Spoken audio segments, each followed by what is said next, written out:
What's up, everybody? Welcome back to the Blue River Bow Hunting Podcast. I'm Brett Morse, your host. Before I get into my guest this week, I just want to thank everybody that came out to the Indiana Deer, Turkey, and Waterfowl Expo a couple weeks ago and visited the booth with me and Jake Wilkins from Exact Archery and Boston Broadheads. If you bought some broadheads from us, I thank you. Thank you for subscribing to everything, and can't wait to get going this week with a awesome guest. This is going to be a great episode. James Simpson from Iowa, the hunting common ground guy from YouTube. What's going on, brother? Hey, Brett, how you doing? Not too bad. It's a Monday night. I love putting a podcast together on Monday night. You get it out for the rest of the week. You ain't got to sweat it. And especially with what we got lined up to talk about tonight, it's going to be a good show, man. Oh, yeah, it's a nice way to jump right into the week, huh? Absolutely. A lot of people don't know, but I actually do like a NASCAR show Really? with a buddy of mine that's been doing it for a long time. I kind of filled some shoes on that sort of deal, but that's usually a Tuesday show, and it's kind of ran into some problems every once in a while trying to put the two shows together.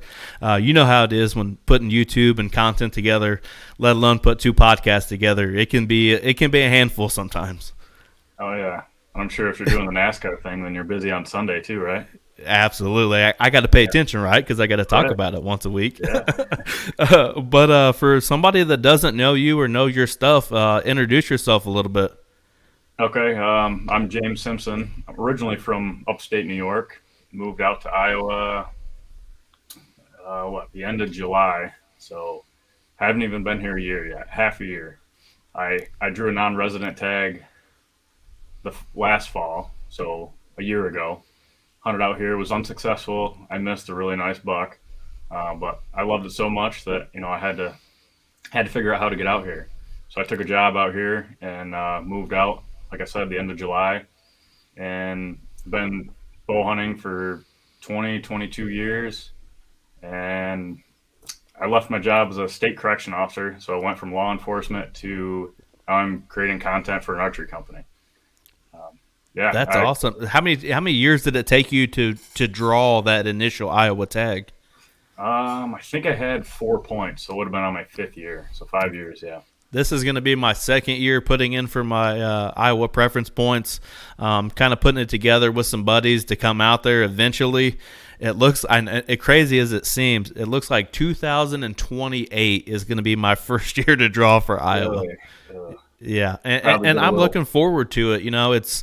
It's the big leagues, right? I mean, it's for a bow hunter and for a whitetail hunter, it doesn't get much better than going to Iowa. I mean, even your public land's good. From what I've heard, from what I've seen, I don't think it gets much better than that. No, it's a pretty good place to be, that's for sure.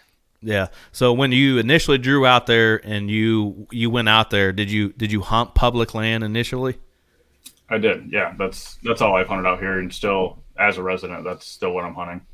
Gotcha. And that, even in New York, I mean, that's probably 95% of what I've always hunted is public. Yep. Gotcha.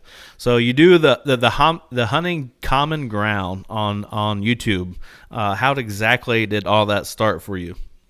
Well, I mean, I've always kind of ran around with a camera. I mean, from when I started hunting, I used to film me and my buddies snowboarding and skateboarding, whatever. I've always just kind of enjoyed running around with a camera. And, once you throw music to anything, it makes it that much more legendary than what it was in real life, Oh, absolutely. So, I don't know. I enjoyed that, and just started bringing it with me in the woods and filmed a few hunts with my buddies. And I think the first hunt that I ever filmed with my best friend, we had no idea what we were doing, did not expect to shoot a deer. Somehow we did.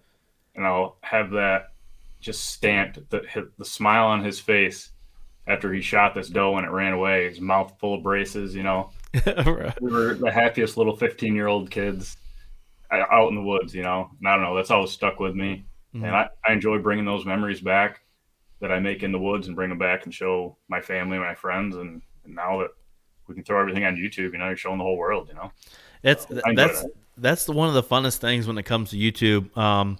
Before Adam really got involved with Blue River bow hunting, before he became really a staple member of this, I filmed him and his kids on youth weekend, and his oldest son Dylan shot a buck, or not a buck, a doe during youth weekend, and I put it all together, put it on YouTube, that sort of thing, and he came to me almost emotional, like, I can't believe how much this impacted my life. I couldn't believe that later on in life I got to look back on this, because he was sitting up, I don't know, 60 yards from us in his own stand, just watching. He just wanted to watch how it played out.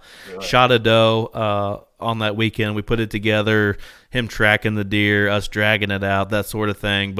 And then the next year, I didn't actually get it on video because it was with his other boy, but his youngest son shot one on film that same weekend.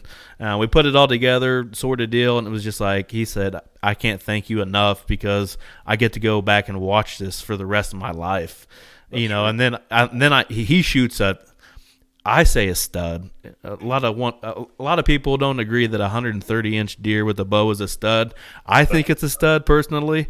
On video, the whole thing put together this year for his first time getting it done on film, and you would have thought we shot a 200-inch deer that night. We were partying like it was Prince 1999. You know what I mean? Yeah, that's what it's all about. Absolutely. Awesome. I watched some of your stuff, and the one video I watched was you getting it done in Ohio on some public land. Talk about that a little bit. Talk about traveling to hunt and putting it all on video and that sort of thing. Okay, so I think 2014 or 15 would have been my first year traveling out of state, and I was living in New York then. So we traveled to Ohio. We actually started on a lease, and we had 4 days that we paid for on this lease. Mm-hmm. And we saw some nice bucks, no success. And we did that 1 year, and then the next year after that did the same thing. Went to the same lease, and we're like, you know what? We want to extend our trip over the 4 days, so we decided we were going to hunt public land after that. So we hunted our 4 days on the lease, had some close encounters, still no luck. Mm-hmm. Day one on public land, we paddled in through some kind of around a peninsula. I wouldn't call it really an island. It was a big peninsula. Paddled around the back side of that. First day I shot 21 and a half inch wide 8-point, 135 inch 8-point. So we've been leasing for these 2 years. Right. This was in Ohio. We'd been leasing for these 2 years, and we had this public we could have been hunting the whole time, So that was kind of the start of the whole journey with public land hunting. Every year after that, we traveled to Ohio, hunted that same piece of public, and I had probably 3 or 4 buddies that would travel with me, and we took some nice bucks off this piece. And we all try to self-film while we're out there, but it's so hard, especially when you're in a state that has a decent buck to doe ratio. During the rut, those bucks just aren't slowing down enough to try to self-film. Absolutely. So, and everybody gets frustrated dragging the camera out, especially if you've done it 3, 4, 5 times. So we've put a lot of bucks down that were the camera stopped going out in the woods a day prior or 2 days prior. So. Right. But and then I've gone to Colorado a couple times, done some elk hunting out there, and brought the camera along. We've got one good video on that. I don't know if you watched that one or not. But I haven't watched that one, but talk about. I know you're kind of like the DIY type of hunter when it comes to going out west and going to Ohio and that sort of thing. Talk about your process going into that, what you have to set up. I mean, I'm sure you're looking at your preference points and lottery numbers and all that kind of stuff, and then checking these properties out prior to going out there. How did you set all that up? Yeah, for sure. So we first, as far as preference points going, I've never used a preference point. So I've been buying them. Well, obviously, I use my points in Iowa. Mm-hmm. But as far as out west, Colorado or elk or anything like that, I've never used any points. I've accumulated some in a few states, but I've always just hunted over the counter, no points used. So I look into that a little bit. Like I said, I'm banking my points there. Other than that, I burn my eyes out on maps all the time. I've got it's probably unbelievable, but I've got thousands of points all over the country between out west for elk and all the different states that I might not ever even step foot in the state, but I've got points in case I'm ever there, in that case I draw a tag there, decide to go there to hunt. So that's where I start. I just look at maps, and I really like going pretty deep on public. So I try to find some bigger chunks of public where I can try to get away from some guys. Yep. Did you do mostly like an OnX type of satellite mapping in Colorado prior to going out there, or? Yeah, and I jumped on some pages and looked at the stats as far as like bull to cow ratio and hunter density and things like that. And I mean, one of the things that I tried not to focus on too much. I mean, everybody's reading the internet. Everybody's doing this before they go out there. Right. So if you find a spot that somebody says is a golden spot, there's going to be a lot of guys there. And there's not one unit in Colorado or probably across the country that someone hasn't made the comment that there's guys everywhere. Everyone's going to make that comment. So you got to look at it both ways, analyze what you're seeing on the internet. People are going to say it's junk, and the smart guys, if it is really good, aren't getting on the internet and telling you that it's really good. With So public how land anyway. so how hard was it to transition from going to New York to Colorado, from going to, I know there's a lot of hills and stuff in New York, probably where you were hunting, but going to hunting straight mountains. Yeah, that was a big change. I mean, I'm at 200 feet of elevation where I lived there, and we were hunting 10,400, 10,500, getting up into 11,000, but mainly staying 10 and a half. And you're out of breath the whole time you're there. I mean, you might not be struggling and dying, but you're breathing heavy the entire time you're there. And then we get a bull down, you got to pack that out. That's where the real work begins. Oh, I guarantee it. You're not training all season to get into the mountains to get that bull. It's afterwards for sure. What do you It's a think? big struggle. What do you think you did most in preparation and into heading out west? As far as exercise or Hmm. just everything. Just anything. Okay. Yeah. I mean, I've been in the gym a little bit here and there since I got out of the military, but I really needed to focus on my legs. I was doing the bro splits, going in, working on my arms and my chest and my back, and neglecting my legs. So I really hit my legs, started squatting, and threw a heavy pack on my back. I mean, I'm a small guy, so it was harder for me than all the rest of my buddies that were out there. So I'm throwing 75 pounds on my back. That's half my body weight, pretty much. Yeah. So But that was kind of the it had biggest to thing. feel good getting out there and being successful out there. I mean, to go from one end of the spectrum to the other and being successful at it had probably feel pretty good. Yeah, it was awesome. It was unbelievable. I would have been happy with a tiny legal bull, and what I shot was not huge, but was way bigger than what I expected. And Hmm. I would, even not killing one the first year, just bugling, having bulls close to me, I was happy with that. Oh, I Yeah, guarantee it. that's a blast. If you haven't done it, or anybody, if they haven't done it, you have to do it. I got you. Take one year and just go. Uh, I want to get out there, and I know this sounds absolutely crazy, and I've had people tell me that I'm crazy. I think I would rather chase muleys somewhere than chase elk. Trust Okay. me, I'm a big turkey hunter. We've talked about that a little bit prior to hitting the record button. Yep. Talking back and forth with them would be very fun, but I don't know why. But that muley buck, just I have that picture in my mind of one of the muleys on the side of a mountain somewhere. That tricks my trigger a little bit more than the elk does. And I don't know why. I can't Okay. tell you Yeah. even what even what even that is. But I think chasing those muleys out there in Arizona, Colorado, somewhere out there would be really fun for me. That would be fun. I've never done that. I filmed it. I've never hunted them myself. All right. That would So let's go back to some whitetail talk. Talk about what you hunt in Iowa. I know you're a big public land guy. Tell me terrain features, what public is accessible to you, and that sort of thing. Okay, I've got some public that's close to my house within 20 minutes or a half hour. But you would think I would hunt that. I don't really. I drive an hour south of where I am, and I hunt a big piece or a couple big pieces anyway. And it is hill country, and that's my cup of tea. That's what I like. You know, Right. I love hunting terrain, and there's a few marshes near me, and I would like to educate myself a little bit more. I actually just went to Dan Infalt's seminars, Oh, that's trying to cool. learn. Yep, tried to learn a little bit more about that. I'm going to dabble in there this fall, I think. But Not to yeah, cut you off on by any means, but talk about that.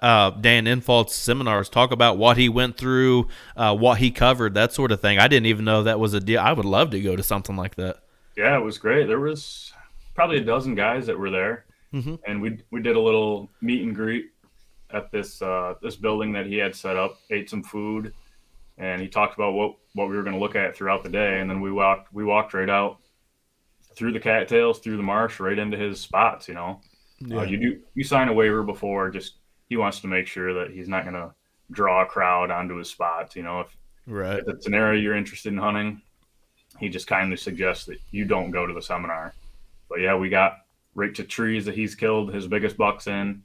Looked right at their bedding locations, right where they were bedding, and then he did talk about um, like how the deer moved through the marsh. Looked at old beds. There was a little bit of snow on the ground, so we couldn't see Mm-hmm. like the fresh beds from that year. But you can see like where the grass is all matted and the grass is kind of like tucked away, where they're tucking themselves right underneath there.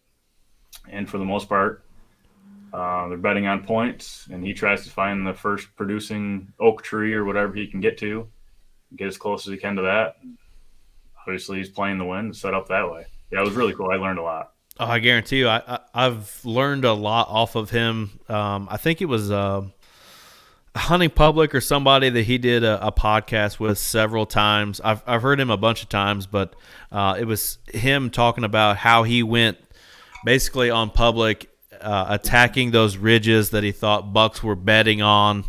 Um Attacking those ridges and finger systems, on Public, like, hey, I'm not, if this is Public, I know somebody else is going to push the issue more than I am. I'm diving right into this. I'm getting within 100 yards of where I think they're bedding, that type of thing. And then hearing him talk about saddle hunting before it became the big explosion that everybody talks about now. But that dude is an unbelievable bank of whitetail knowledge, probably clear across the country from east to west. Yeah, yeah, it was awesome to chat with him for a while. Honestly, the biggest thing I got from him, which is kind of cool, and it's not a specific tip, was I want to say this marsh that we were at was probably, I don't know, we'll say it's 600-700 acres. I don't know exactly what it was, Mm-hmm. but they can shine there. So he would drive around every night during the season for a month or whatever, and he's shining all these ag fields all the way around this Public. And there'd be a big buck that he was looking for, and for a month and a half during the rut, whatever, he's shining all these fields. Never saw that buck. He thought it was dead. It just wasn't coming out. It was in that marsh, and I don't know if he had it on camera, if he saw it later on in the season, But that goes to show you that they're there. So, like in your mind, if you're not seeing them somewhere, if you're not seeing them shining or driving around on the road, whatever, you don't have to have the best piece of public or private land. Those big bucks, they're there somewhere, So keep after them. Right. And that was What kind of the biggest takeaway, or one of my little hidden gems that I took from it. What do you think sets aside, like Iowa public land compared to a New York public land that you may be hitting before moving out there? What's the difference in between that? Um, as far as like why the quality is the way it is, or Yeah, or just anything that you may have noticed, maybe even before you moved out there. okay. I mean, obviously the Bucks are bigger; they're older here Right. in Iowa, but in I don't want to say that doesn't matter to me, Hmm. but what excites me more than anything is hunting these. They're just as smart in Iowa. A 5-year-old buck is a smart buck. It's not gonna do the same things those 2.5-year-old bucks do in New York. Those New York bucks might be more educated on Public or Right. anywhere because of the pressure, but just hunting these old deer here and seeing how smart they are, and I've got more at bats. I can have 5 at bats at a 4.5, 5.5-year-old buck. Screw one up, I go to another ridge or another Public system, and I can try it again. So I think you've got more opportunities to learn here in Iowa than what I did have in New York. You might have that buck of a lifetime. That's 5.5-year-old where I was at in New York with our 2-month long rifle season. That's Right. that is why New York, where I was at, I was in northern New York, so I had the northern zone. Hmm. That's why it would never stand a chance to Iowa because of the seasons, the way it's set up that way, I think. Right. Yeah, I'm struggling with the same thing in Indiana, and we've gotten our deer survey we filled out this past year, and we talk about how long our gun season is. And our gun season is basically just shy of a month long, basically. Yeah. And I would love to see that trimmed down to about 7 days. I know in a lot of states, Illinois is next to us, Ohio on the other side of us. Everybody does it different on all these different states. But if you could put together your own rifle or gun season for Iowa that you live in, what exactly would it look like? Oh, I like Ohio's setup. I really do not like guns during the rut. Right. Um, That's kind of what I'm getting at too. yeah, but I mean, it's a preference. I'm a bow hunter. If I was a gun hunter, obviously I would not be saying that. But I think if it was my choice, bow season up through till December, and then and I like the way Iowa has it set up. They have a first, second, and third shotgun season. You can hunt with a Hmm. straight wall cartridge, Yeah. um, but you pick your season. So it's not everyone's not all out there at the same time. So you pick first season, second season. So if you do first season, you might have a week to go hunt, and then second season you might have 2 weeks to go hunt. So the guys getting out there first, they just don't have as long. So I really like the way they break that up. Um, so yeah, I would probably mix maybe like the week that Ohio does it, do the week there, and then maybe split it up into two separate weeks where guys can choose from that. So it's not a big bum rush of everybody out there. Yeah, that's what I'm getting at too with Indiana. Our gun season hits right in the middle of the rut. I mean, right smack dab in the middle of the rut, and Yeah. it's 3 weeks, 2 weekends, or whatever it is. It's too long for me. What I suggested was a 7 day gun season, and that's 7 days straight. We're not breaking it up. Mm-hmm. First week of December, and I'm talking a Monday to Monday or Monday to Sunday type of situation, Yep. because our deer herd is already hurting the way it is. A lot of people in Indiana don't want to accept the fact that it is hurting, and then they've dropped a lot of the bag limits on does, but when you still have a gun season like that, we're killing so many deer. It's the same thing as having those higher doe populations.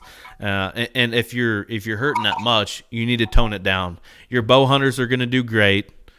And I think bow hunters are very smart when it comes to attacking their private and even public. I have a couple spots where I don't even or private spots that I hunt. I don't even shoot does. It's like this is out of the question because the population is so bad. That's like I can't shoot. I can't bring myself to shoot the doe because I need them to repopulate. I need these big bucks to do their thing, get it going again, and maybe down 5 years down the road, maybe we can shoot more does. But right now, man, prior to the last couple of years, I mean, guys were just filling their trucks up. Jeez. I mean, we had counties that you could shoot 8 does legally. Really? In a season, you can shoot Wow. 8 does legally, and the way Indiana goes, it's all based off counties. So that one county has 8. We have 92 counties in the state of Indiana. You could shoot all the bag limits correctly for those counties and shoot. I mean, you could kill over 200 deer if you wanted to. That's crazy. We're like, why do we need to kill that many deer? Right. That is nuts. Right. How, So when what do you you have? Oh, sorry. no, go ahead, buddy. Go ahead. What do you have for food sources around you? I mean, is there ag? It's or, all ag, buddy. oh, okay. Especially where I'm at here, it's all flat ag with satellite woods kind of thing all over the place, like a 40, a 50, an 80. You maybe get lucky with a 100 type of deal, but it's mostly patch woods with flat ag.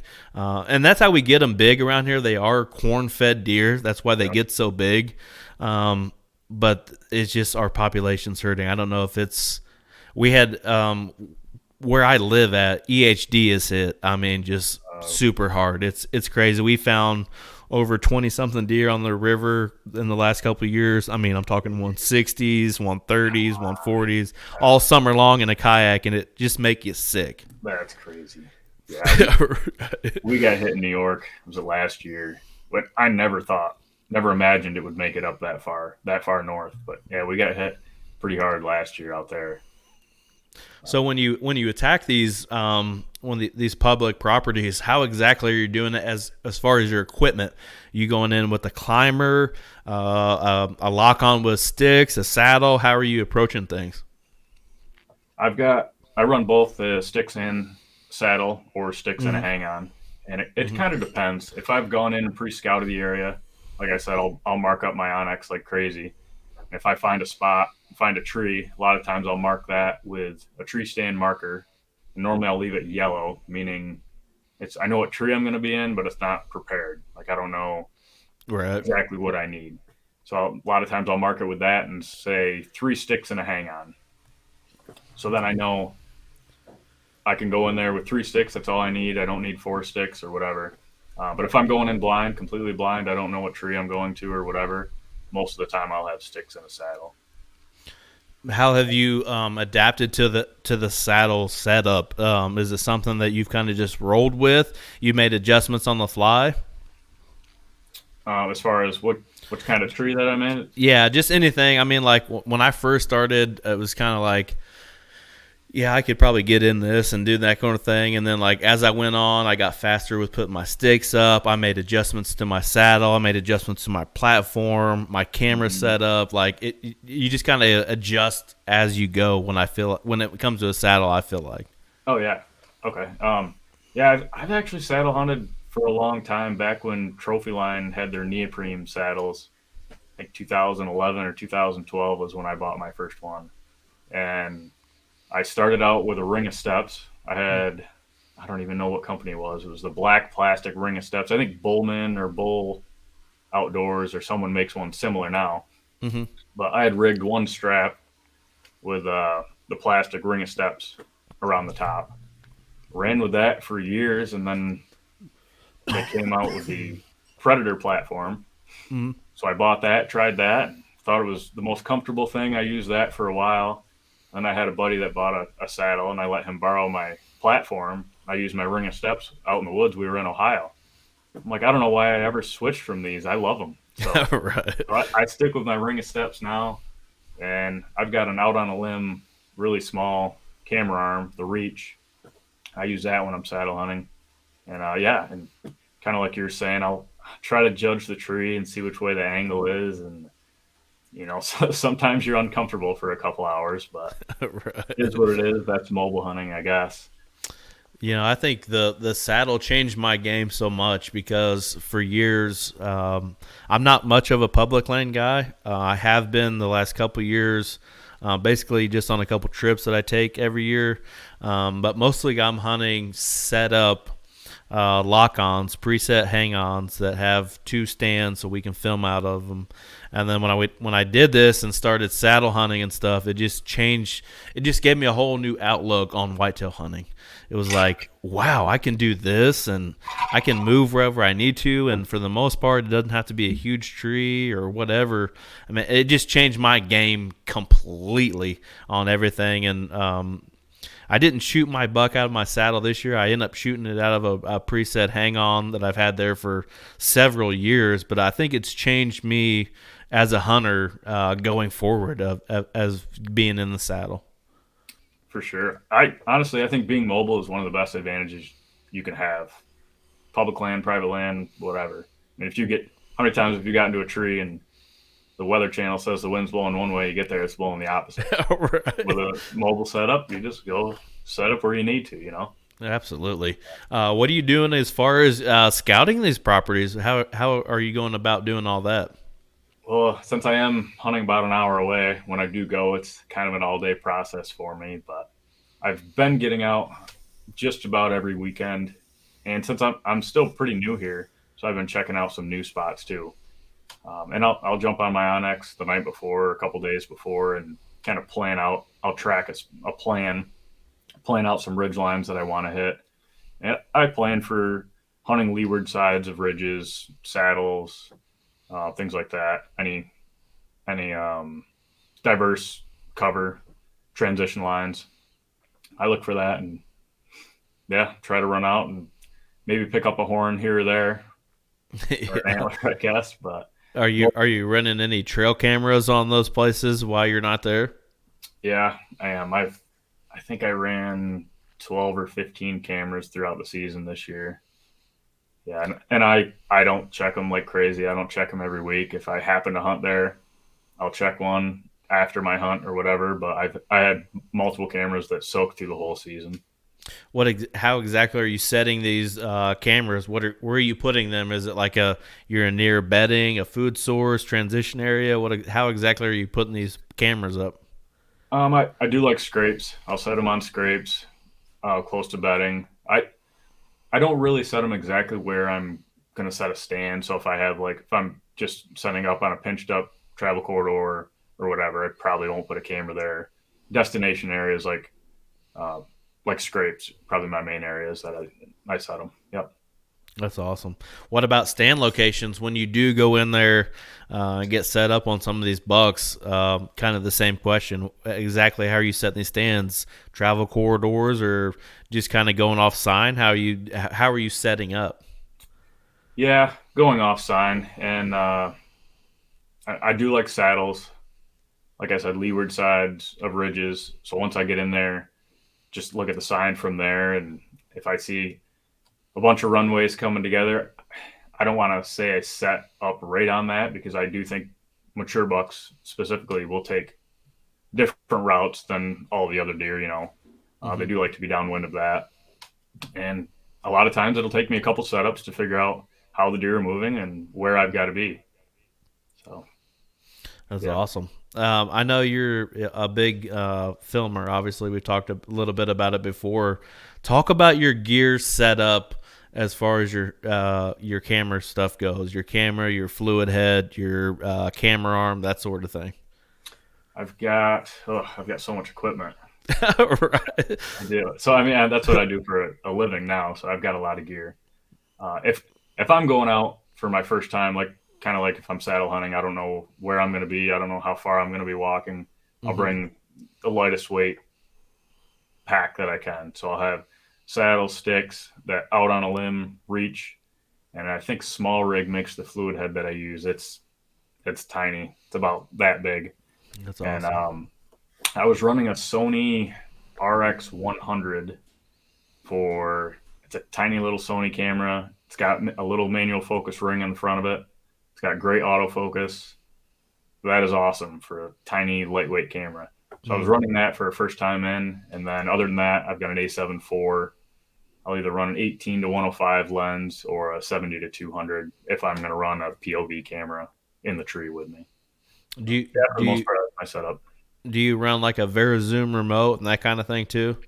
If I run my 18 to 105, that is a powered lens, so I'll Oh, run. okay, yeah. I think it's a ZV1 is what they call it.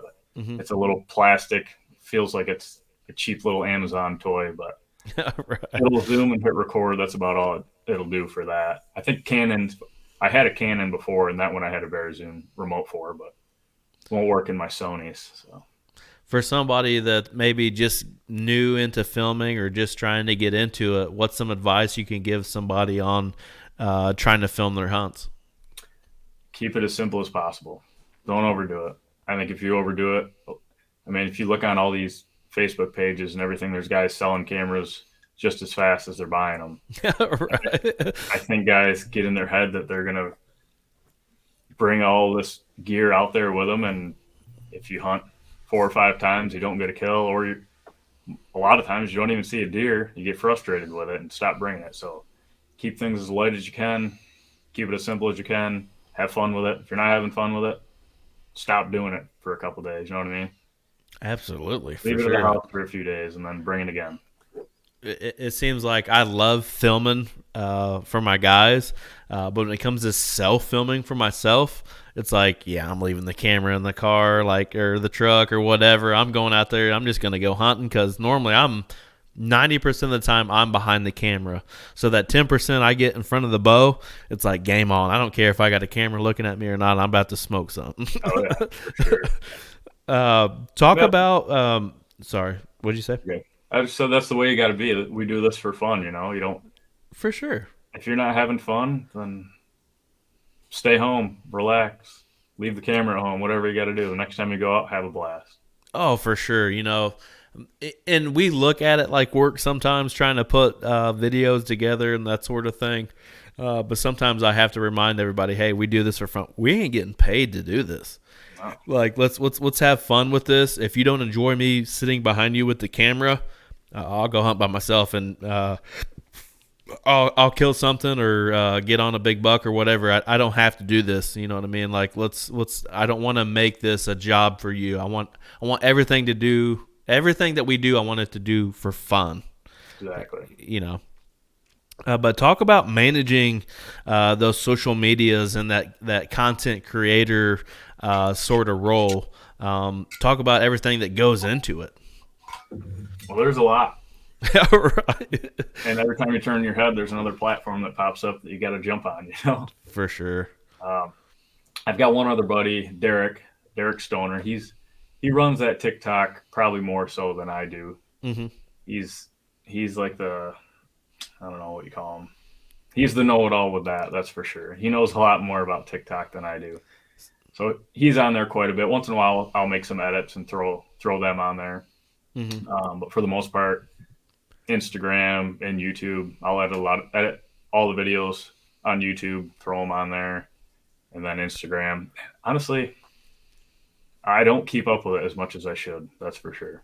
I mean, that's all part of it, anyways. Like, it seemed like a couple years ago, Instagram was the big thing. Everybody was on Instagram, and I know a lot of people are still on Instagram. But if you look at it anymore, I feel like everybody's on TikTok. They're scrolling through it. I mean, just nonstop, daily. Yeah.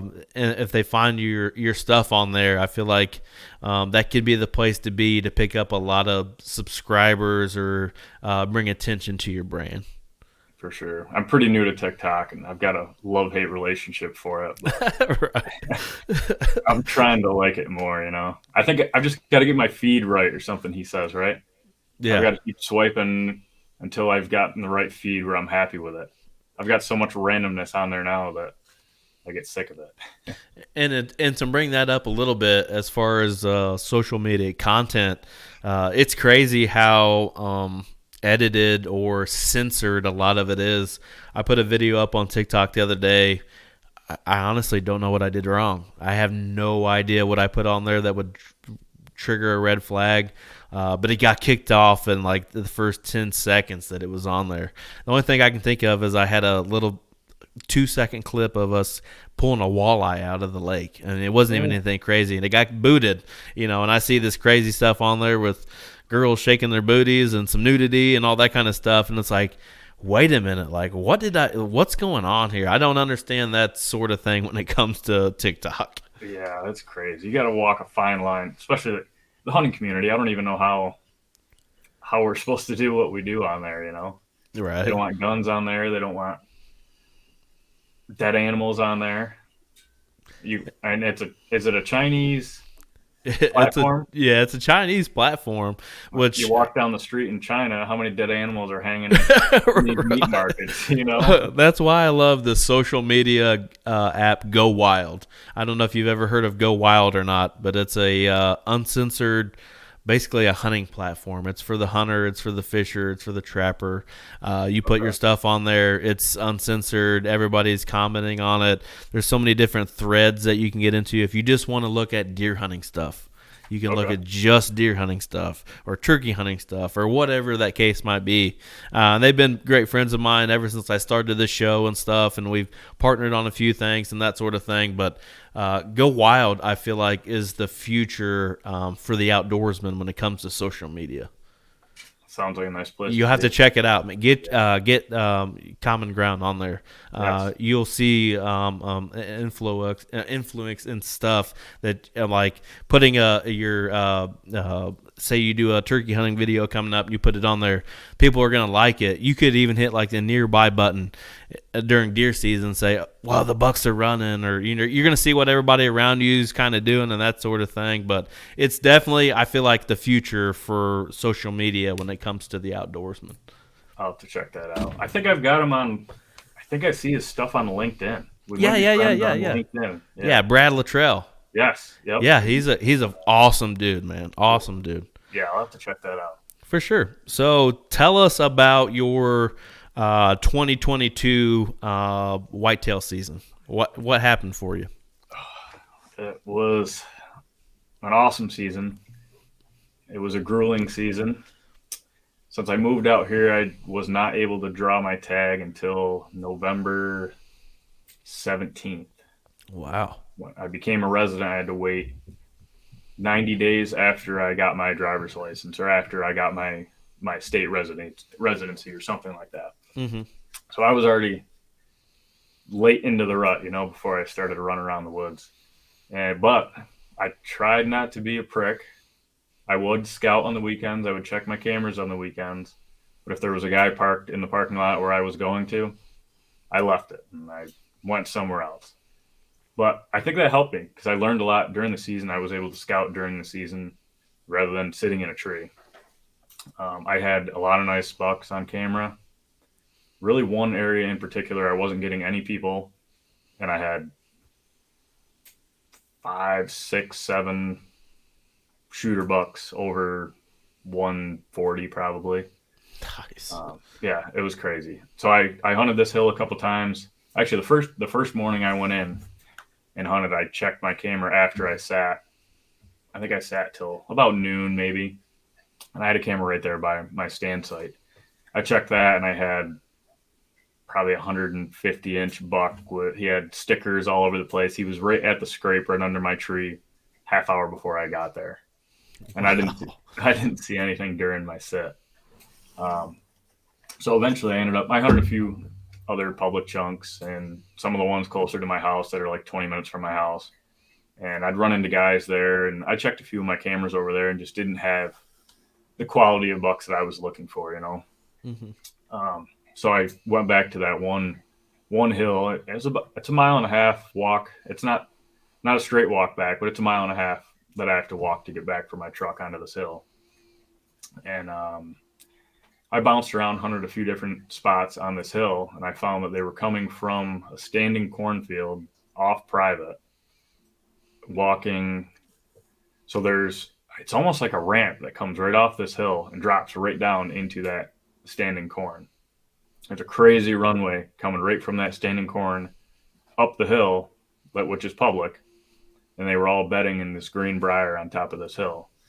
So I'd have to wake up at 2:45, 3 o'clock in the morning, drive an hour there, hike an hour and a half in, or hike a mile and a half in, and I was still barely getting set up by daylight. That's crazy. Yeah. But I did this probably the last 3 weekends, Saturday, Sunday.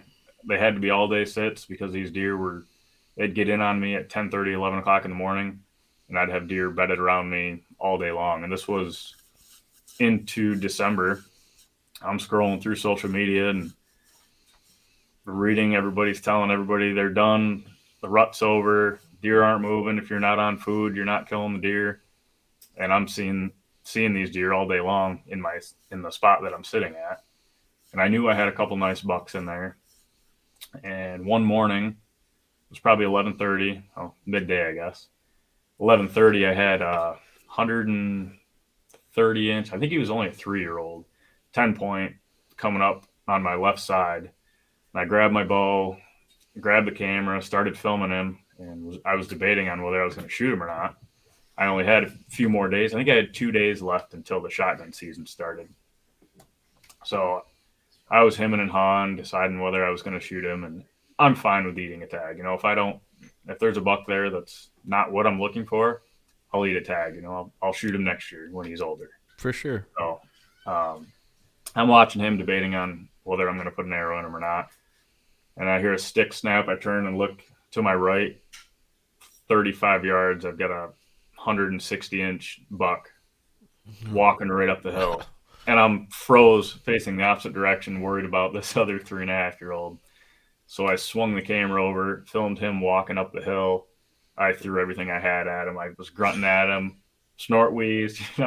He never skipped a beat, never slowed down at all. Went up on the top of the hill, but it told me he was there, and that's all I needed to know.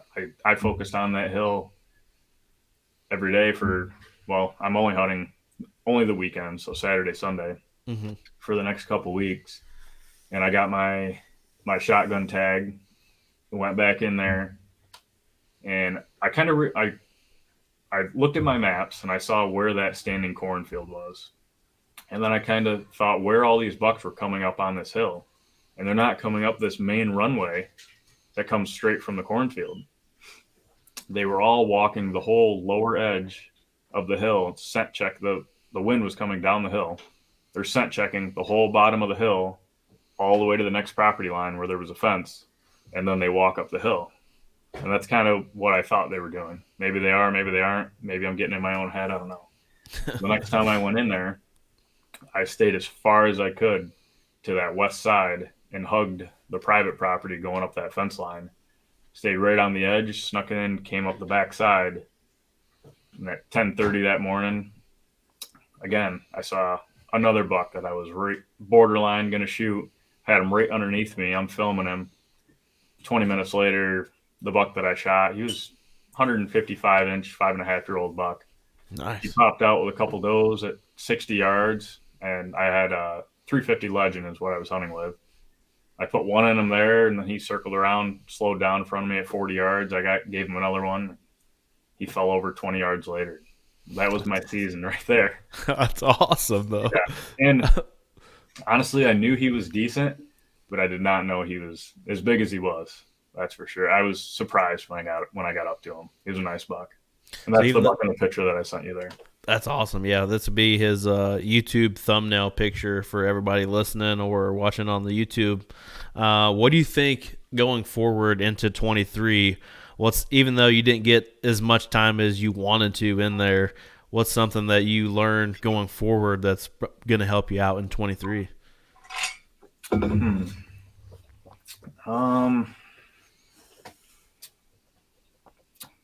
me think here. Probably holding off on hunting mornings until closer to the rut. So like October 25th.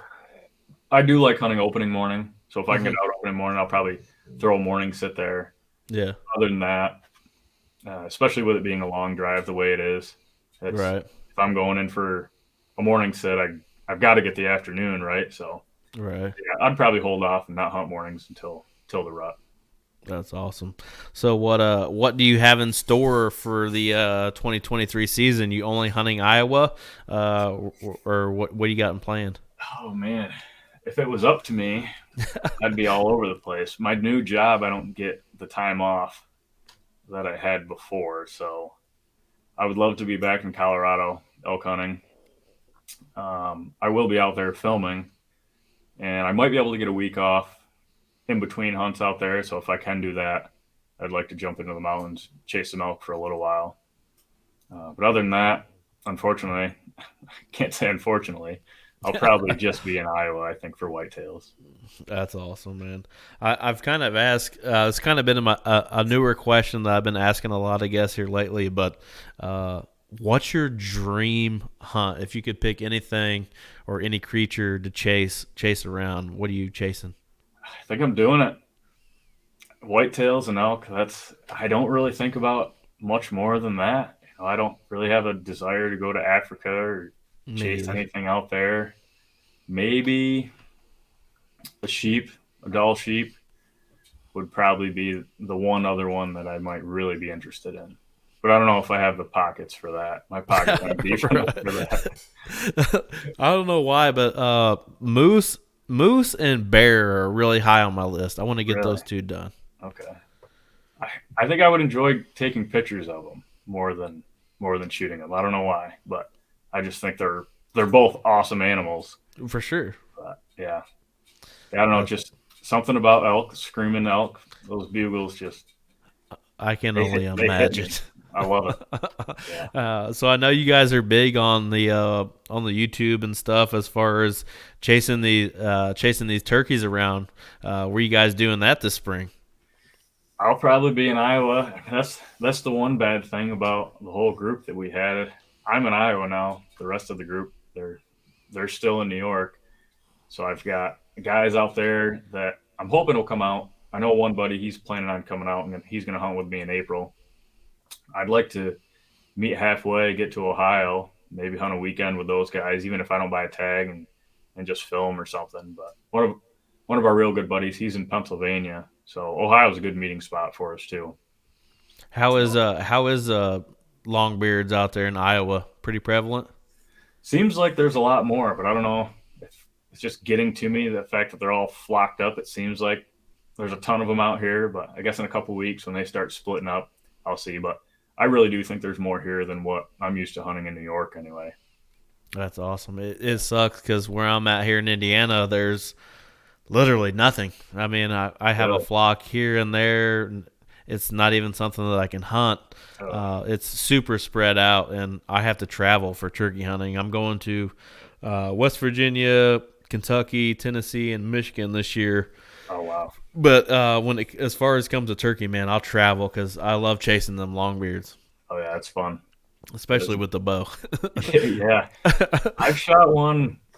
I don't think I've shot one in the spring with my bow. I've missed a couple in the spring with my bow, that's for sure. But I shot one out of my stand when I was 16 or 17. Other than that, I haven't really. But now that I'm in Iowa to hunt the full season, I have to have a bow tag. So Oh, there you that's what go. I'm going to do. Otherwise, I have to pick the first, second, or third season with a shotgun.